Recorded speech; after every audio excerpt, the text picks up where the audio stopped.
다시 만나는 그날에 당신에게 들려줄게요. 함께 보고 듣고 서로 말해주며 당신과의 약속을 지켰다고. 지금 흐르는 노래는 자신의 환자에게 죽음을 당했지만 안전한 진료 환경과 마음 아픈 환자들이 편견 없이 치료받을 수 있는 세상을 꿈꾼 임세영 교수를 향한 추모곡입니다. 아픈 마음 보고 듣고 말하기, 이 코너 이름이에요. 이 시간에는 말 그대로 우리의 아픈 마음을 보고 듣고 말하는 시간입니다. 여러분의 청소년 시절은 어떠셨어요? 이 질문을 했을 때 정말 행복했고 좋았어요 라고 대답하는 사람이 몇 명이나 될까요? 대한민국 청소년만큼 극한 직업은 없는 것 같아요. 오늘은 청소년들의 아픈 마음 보고 듣고 말해볼게요. 정말 특별한 두 분 모셨습니다. 문강님 그리고 이성은님 나오셨어요. 먼저 우리 문강님부터 자기소개와 인사해 주실까요? 네, 안녕하세요. 저는 멘탈헬스 코리아 청소년 피어 스페셜리스트이자 학교 밖 청소년 지원센터 꿈드림 청소년단에서 서울시와 전국 대표를 맡고 있는 19살 문강입니다. 와, 19살. 우리 문강님 나오셨고요. 성음님. 네, 안녕하세요. 저는 멘탈헬스 코리아 피어 스페셜리스트이자 청소년 문화예술센터에서 정신건강위원회 활동을 하고 있는 20살 이성음입니다. 20살 이성음 씨. 자, 두 분 다 멘탈헬스 코리아 피어 스페셜리스트라고 표현을 해주셨는데 먼저 멘탈헬스 코리아가 어떤 곳인지 누가 소개해 주실래요? 제가 할까요? 네, 우리 강희 씨가. 네, 멘탈헬스 코리아는 자신의 아픔과 상처 그리고 회복의 경험들을 오픈하고 또 적극적으로 서로 도움을 주고받는 문화를 만들어 나가기 위해서 청소년 피어 스페셜리스트를 육성하여서 활동하고 있는 비영리 단체입니다. 멘탈헬스 코리아 이 단체는 병원 진료실이나 학교 과정에서 우리가 뭐 치료가 필요한 아이, 골칫덩어리 이렇게 낙인 찍혔던 그 친구들이 이곳에서 어떻게 그 골칫덩어리가 아닌 온전한 인간으로 성장하는지를 보고 배우는 그런 단체가 멘탈헬스 코리아입니다. 저는 2018년도에 청소년 자해 자살 취재를 할 때 제가 다큐멘터리를 만들었는데 그때 멘탈헬스 코리아를 처음으로 가서 취재를 한 적이 있습니다. 자, 그럼 멘탈헬스 코리아에서 이번에 우리의 상처는 솔직하다라는 책을 썼어요. 이 책은 어떤 책인지 우리 성음 씨가 이야기해 줄까요? 네. 이 책은 청소년들의 정신건강 이야기를 다룬 책인데 이때까지 청소년들의 정신건강을 다룬 이야기들이 굉장히 많이 나왔었잖아요. 네네. 하지만 이 책이 다른 점이라고 한다면 청소년들 당사자들이 직접 겪은 아픔과 그 아픔을 극복하는 과정을 정말 리얼하고 생생하게 담은 책이고요. 누구나 알고 있고 누구나 겪고 있고 누구나 다 알고 있지만 꺼내지 못했던 이야기들을 솔직하고 담백하고 이제 진지하게 그렇네요. 이야기를 써내린 책입니다. 그러면 이 두 분도 저자인 거죠? 네. 우리 두 분뿐만 아니라 7명의 우리 멘탈헬스 코리아 피어 스페셜리스트 팀이 만든 책입니다. 우리의 상처는 솔직하다. 이 멘탈헬스 코리아 대표가 이 책에 쓴 글을 제가 좀 읽어볼게요. 이 책은 정신질환에 대한 사회적 편견과 차별에 맞서 자신의 아픔을 용기 내어 고백하고 자신만의 아픔을 통해 독특한 인생을 창조해 나가는 대한민국 청소년들의 이야기다. 우울과 자해, 자살에 대해 솔직하고 담대히 고백하며 아픔의 경험 전문가이자 정신건강 서비스의 소비자로서 얻어낸 인사이트를 제공한다. 최현우 대표가 쓴 글입니다. 이 책을 잘 설명해 준 글이라고 생각해서 제가 좀 읽어드렸고 오늘 우리 두 분의 작가님들께서 이 책을 선물로 좀 들고 오셨어요. 혹시 청소년들의 정신건강 문제에 관심이 있거나 아니면 우리 아이가 이런 부분에 대해서 좀 어려움을 겪고 있다고 생각하시는 분들은 샵 0945 우물정 0945로 문자 보내주시면 저희가 몇 분 선정해서 우리의 상처는 솔직하다. 아픔을 딛고 일어선 청소년들의 살고 싶다는 고백이 담긴 이 책 저희가 보내드리도록 하겠습니다. 자, 두 분의 이야기를 좀 본격적으로 들어볼게요. 뭐 우울의 시작이라는 게 딱 막 언제다 이렇게 말할 수는 없지만 두 분이 돌아봤을 때 내가 우울의 늪에 빠진 게 이런 이유였구나. 이때부터가 아니었나 이런 생각을 할 수 있을 것 같아요. 우리 강희 씨는 어땠어요? 네. 저는 중학교 3년 내내 아버지 병간호를 하면서 학생으로서의 삶을 잘 살아내지 못했었다는 그런 되게 속상한 마음이 항상 자리 잡고 있었는데 이제 고등학교에 입학하면서 아버지가 돌아가시고 또 온전히 학생으로서 살아갈 수 있는 기회가 주어지고 나니까 그 학생으로서의 삶에 정말 열정적이고 또 의욕적이게 저만의 완벽한 틀을 만들어서 이제 살아가다 보니까 정말 마음도 지치고 몸도 지치면서 이제 그런 완벽해야 한다는 정말 압박감 속에서 살아가다가 저의 작은 실수 하나에 확 무너져 버렸던 것 같아요. 그 작은 실수가 뭐였어요? 네, 정말 웃길 수 있지만 학교를 이제 제가 선도부 활동을 했었는데 지각을 해버린 거예요. 선도부 활동에 이제 생기부에는 적히지도 않는 작은 지각이지만 저한테는 그냥 실수했다는 그 하나가 정말 제 모든 것을 무너지게 만들었던 것 같아요.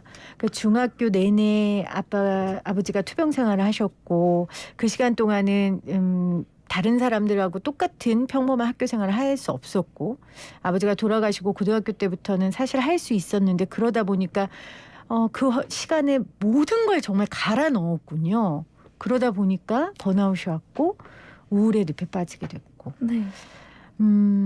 우리 강희 씨가 쓴 글을 제가 좀 읽어볼게요. 그렇게 열정적이고 의욕적인 삶을 살아내야만 했다. 내가 정한 엄격한 규칙에 맞춰 살아가는 것은 엄청난 에너지를 소모하는 일이었다. 타인의 눈에는 가장 온전해 보였던 나였겠지만 사실 가장 불안하고 위태롭던 날들이었다. 무리하게 붙잡고 있던 모든 것을 놓아도 괜찮다는 사실을 일찍 알았다면 삶의 불길이 꺼지는 순간이 찾아오지도 않았을 것이다. 이렇게 썼는데 그러면 그때 어른들은 우리 강희 씨 보고 아버지 돌아가시고 슬플 텐데 참 잘 이겨낸다. 기특하다. 이런 말들 엄청 많이 했겠네요. 네, 많이들 격려해 주셨던 시간이었어요. 근데 그 말들이 오히려 강희 씨를 더 극단으로 몰게 했군요. 네. 근데 그때 왜 나 너무 아프고 나 너무 힘들고 이런 말을 하지 않았어요? 오히려 더 자기를 채찍질한 이유가 있을까요? 여러 가지 이유가 있었을 것 같은데 가장 컸던 이유는 이제 아버지 돌아가실 때 열심히 잘 살아내겠다고 약속했던 그게 정말 마음속에 커다란 원동력이자 짐이 되었던 것 같아요. 그렇군요. 자, 우리 성음 씨는 어때요? 성음 씨는 언제 내가 좀 심각하게 우울하구나 뭐 이렇게 느끼는 계기가 있었어요?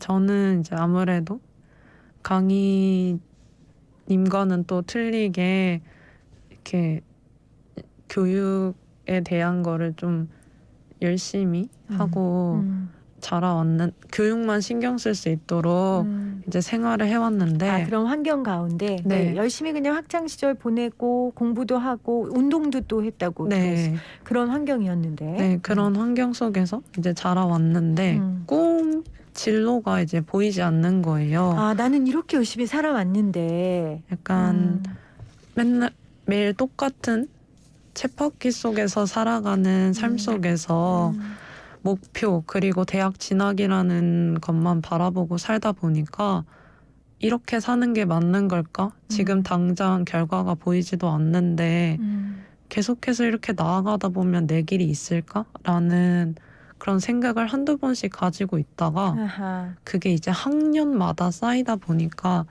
조금 우울의 늪으로 좀 깊게 빠져든 것 같아요. 그렇군요.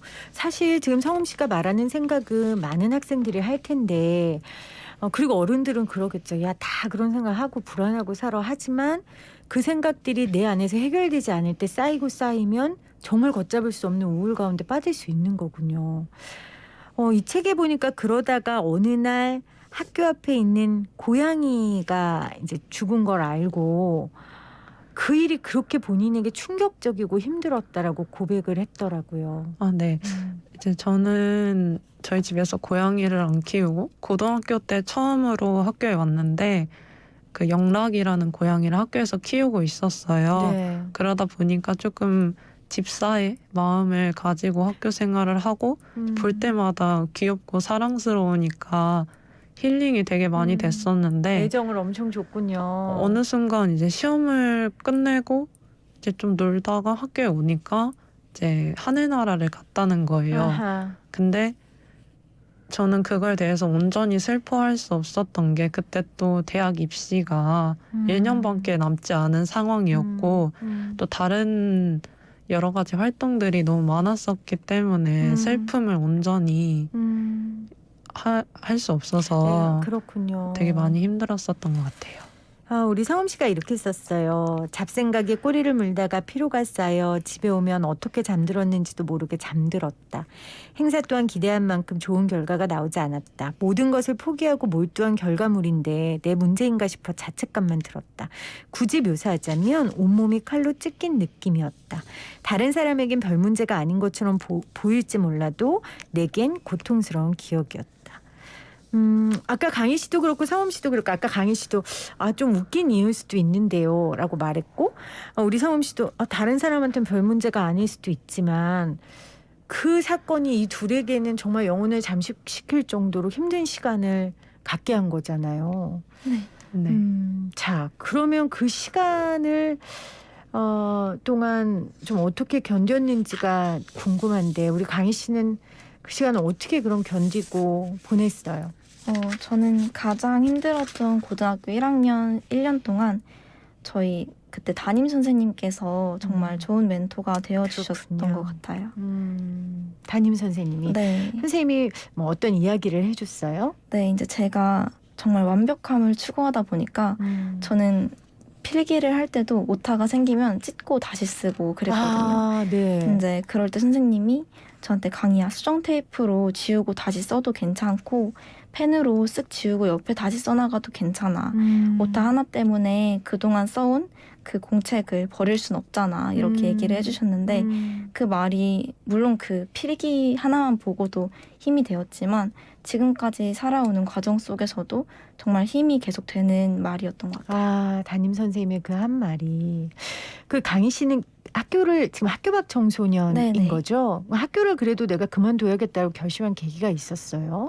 너무나 학교를 좋아했고 또 즐겁게 학교를 다녔지만 그랬을 것 같아요. 저의 진로가 바뀌면서 어. 이제 취업보다는 진학을 하고 싶고 또 제가 스스로 시간을 만들어 나가면서 청소년기를 보내고 싶다는 생각이 생겨서 그래서 이제 자퇴를 결심하게 되었습니다. 학교를 도피한 게 아니라 내가 네. 내 인생을 조금 더 주도적으로 살아봐야겠다는 생각으로 선택을 한 거군요. 네. 그러면 지금 이제 대학 입시를 준비하고 있어요? 네, 지금 하고 있어요. 그렇군요. 어때요? 우리 상엄 씨는 그러면 그 시간을 좀 어떻게 견디고 버텼어요? 저는 그냥 약간 정신력으로 버텼던 것 같아요. 딱히 그러니까 주변에서 위로의 말이나 많이 건네줬지만 그 말이 저에게는 크게 와닿지 않던 말이었어서 그럼요. 오히려 약간 더 바쁘게 살려고 노력을 많이 하고 더 안 쉬게 되더라고요. 그래서 저는 이제 좀 나태하게 살게 되면은 더 잡생각이 많아지고 더 우울감에 빠지게 되는 것 같아서 약간 뭐 좋아하는 덕질이라든지 아니면 노래 듣기라든지 운동이라든지 그냥 좀 취미적인 생활을 많이 하려고 노력을 했던 것 같아요. 나의 아픔과 감정을 이제 숨긴 건데 네. 책에 이렇게 우리 상엄 씨가 그 이유에 대해 썼더라고요. 사실 내 감정은 다른 사람들의 어려움에 비하면 아무것도 아닌 것 같았고 힘들다고 말하면 환경에 적응하지 못하는 패배자인 것 같았다. 또 감정을 드러내봤자 아무도 도와주지 않을 것 같았다. 이런 마음이었어요. 네. 그러면 그래도 내가 좀 내 아픔과 감정을 드러내야겠다라고 생각한 계기가 있었어요? 계기라기보다는 이제 좀 주변 사람, 그러니까 저는 이제 힘든 게 얼굴에서 다 드러나는 편인데 자꾸 안 힘들다라고 말버릇처럼 내뱉다 보니까 사람들이 그게 좀 답답해 보였나 봐요. 사람들은 알았군요. 주변에 있는 사람들은. 네, 다 알았는데 이제 안 힘들다 그러고 계속해서 나아가려고 하니까 너 좀 번아웃이 온 것 같아. 좀 쉬는 게 맞는 것 같아. 이제라고 이야기를 해서 내 아픔을 솔직하게 얘기해도 이 사람들은 곁에 있어 주겠구나라고 네. 생각을 해서 용기를 내서 꺼냈던 것 같아요. 사람들에 대한 믿음. 내가 지금의 그 밝고 건강하고 완벽한 모습이 아닐지라도 나를 바라봐주고 사랑해줄 거라는 확신이 있었군요. 그런 대표적인 그런 사람이 누구였어요? 엄마 아빠는 조금 뻔한 대답 같아서 네. 저도 이제 저 고등학교 3학년 때 담임 선생님이 조금 용기를 많이 주셨는데 3학년 때만 만났었으면 아마 조금 못 드러냈었을 수도 있는데 저희가 3년 동안 선생님을 만나 뵀어요. 국어 선생님으로서. 네. 그래서 막 되게 선생님 교무실에 가면은 쪽지 이런 거 막 적어놓고 오는데 거기에 막 오는 답변들이 다 현명한 뭐 고등학교 3학년이 될 거야. 지금 너무 잘하고 있으니까 뭐 걱정하지 마라 이러면서 그런 쪽지에 답변을 적어주실 때마다 좀 큰 용기를 많이 얻었던 것 같아요. 여러분 들으셨죠? 어른의 역할이 이렇게 중요합니다. 정말 우리 강희 씨가 책에 무엇보다 내게 어른이 필요했다. 힘없고 지친 나와 함께 불씨를 되살려줄 사람. 그냥 나이만 먹은 성인 말고 진짜 어른이 되어줄 사람이 필요했다. 이렇게 책에 썼는데 진짜 어른이 되어줄 사람은 어떤 사람이에요? 강희 씨가 보기에는.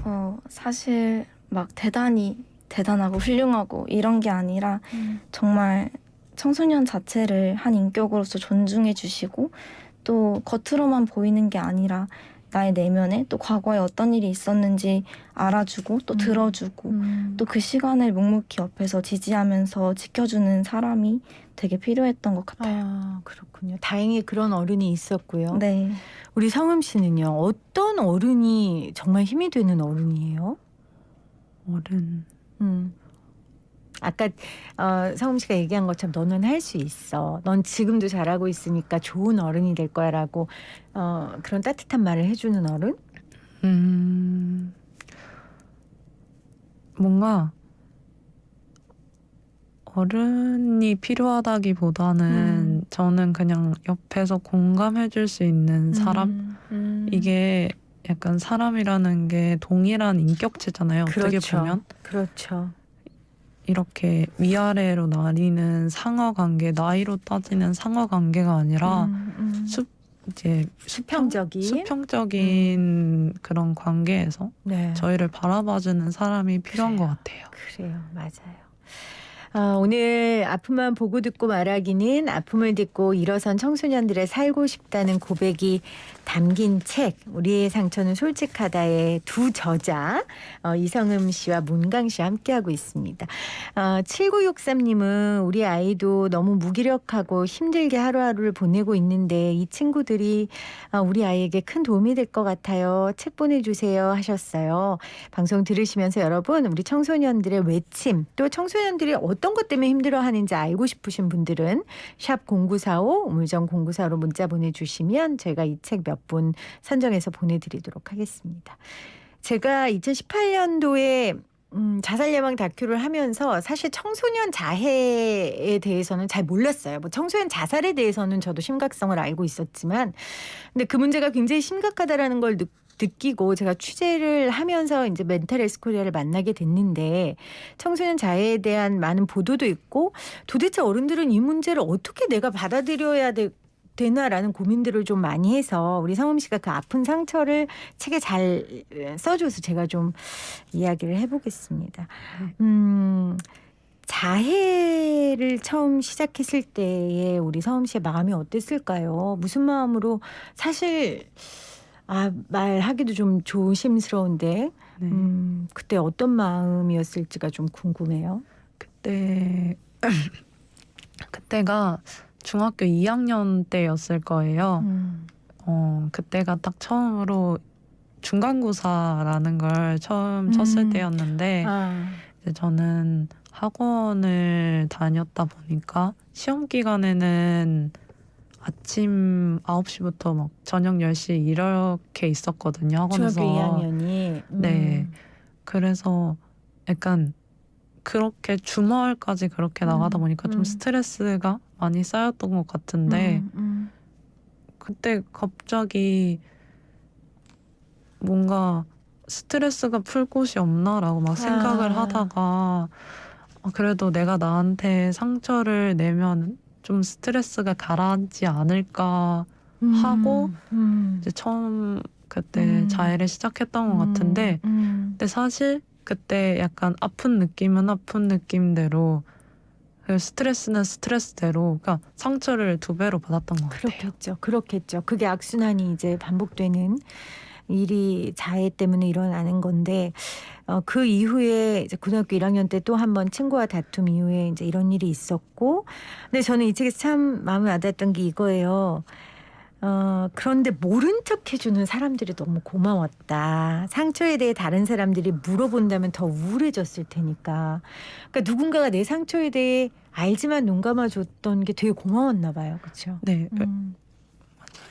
왜냐면 그 고등학교 1학년 때도 했었는데 그 이제 반응이 틀렸어요. 고등학교 1학년 때 모른 척 해줬던 친구들이 있었던 반면에 이제 알고 약간 데리고 가서 상담을 받게 하셨거든요. 적극적으로? 네, 담임 선생님 1학년 때.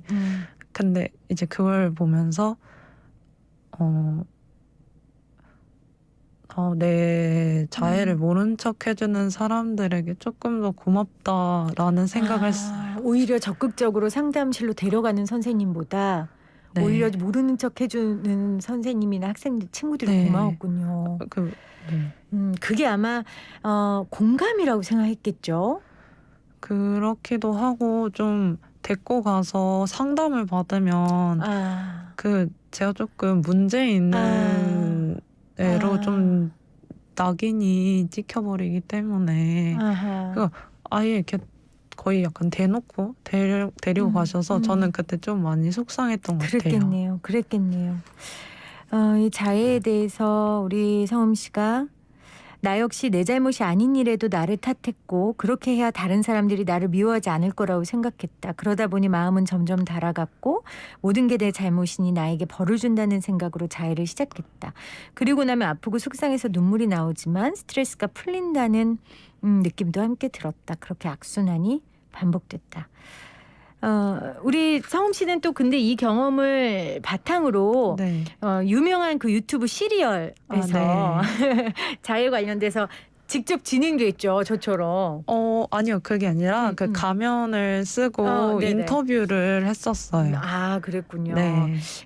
자기 아픔을 이렇게 드러내는 거 참 쉽지 않은 일인데 강희 씨 어때요? 내 아픔을 이렇게 사람들 앞에 이야기하고 드러내는 거 좀 망설여지기도 하고 마음이 어렵기도 하고 그러지 않아요? 네, 저도 처음에는 많이 망설이고 또 걱정도 많이 하고 나를 어떻게 생각할까, 나를 이제 안 놀아주지 않을까, 나를 멀리하지 않을까라는 걱정을 많이 했었는데 이제 제가 청소년 페스티벌 같은 걸 갔을 때 자살 예방 센터에서 그런 걸 했었는데 이제 거기서 이제 만났던 청소년들이 이제 여러 연락을 줬거든요. 이제 아파도 되는 거다라고 당당히 얘기할 수 있는지 몰랐다. 나도 나의 아픔을 조금 인정하고 또 받아들이고 또 내가 나를 더 아껴줘야겠다라는 이제 그 친구들의 리뷰를 받다 보면은 이 일이 물론 아프고 힘들 수 있겠지만 굉장한 가치를 가지고 있고 또 좋은 영향력을 줄 수 있는 행동이겠다 싶어서 저도 제 아픔을 숨기고 또 허점이라고만 생각하지 않고 또 제 아픔을 통해서 여러 가지 좋은 결과를 얻을 수 있기 아. 때문에 저는 제 아픔을 강점이라고 생각하고 지내고 있습니다. 우리 성음 씨는요 어때요? 내 아픔을 이렇게 공개하는 이유 마음?